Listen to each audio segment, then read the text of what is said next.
তো বন্ধুরা আমি চলে এলাম একটা নতুন ভিডিও নিয়ে। আজকে হচ্ছে আমি জাঙ্গিপাড়া ডিএন হাই স্কুল মাঠে। জাঙ্গিপাড়া ডিএন হাই স্কুল মাঠে আজ 22 তারিখ। আজকে 22 তারিখ তোমাদেরকে বলে দিলাম। আর এই 22 তারিখই উদ্বোধন হয়ে যাচ্ছে আমাদের জাঙ্গিপাড়া ডিএন হাই স্কুল মাঠে গ্রন্থমেলা। তো আমি চলে এসেছিলাম ভিডিও করতে তোমাদের জন্য। দেখতেই পাচ্ছ কত সুন্দর করে গেটটা তৈরি করেছে।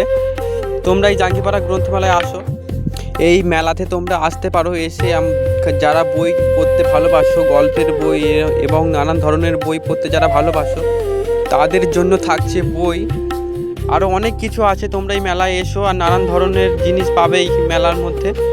আর আসছে বিখ্যাত বিখ্যাত গায়ক গায়িকা এবং এই মেলা চলছে 7 থেকে 8 দিন। বাংলা ভাষা নিয়ে আমরা যে এত শব্দ বলে থাকি, সেই বাংলা ভাষা নিয়ে গর্ব করতে গেলেই প্রথম যে শব্দগুলো বলতে হয়, আমি বাংলায় গান গাই, আমি বাংলার গান গাই, আমি আমিকে চিরদিন এই বাংলায় ফিরে পাই।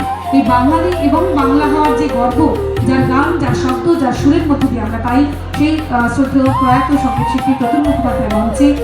তো বন্ধুরা দেখতেই পাচ্ছ কার সঙ্গে দেখা হয়ে গেল, আমাদের কৌশিক দাস সঙ্গে দেখা হয়ে গেছিল জাঙ্গিপাড়া গ্রন্থমেলায়। আর দেখতেই পাচ্ছ আমার পেছনে দাঁড়িয়ে আছে এখন স্নেহাশী চক্রবর্তী। সেই সময় আমি ভিডিওটা করে নিচ্ছিলাম। এই জাঙ্গিপাড়া গ্রন্থমেলা বইমেলাতে পরিদর্শন করছিল।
জাঙ্গিপাড়া গ্রন্থমেলায় শুভ সূচনা হয়ে গেল। বন্ধুরা তোমরা সবাই এখানে মেলা ঘুরেছে।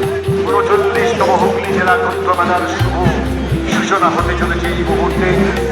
আমরা এই গ্রন্থমেলার উদ্বোধন সম্মানীয় তিনি রয়েছেন মূল প্রবেশদ্বারে নারদ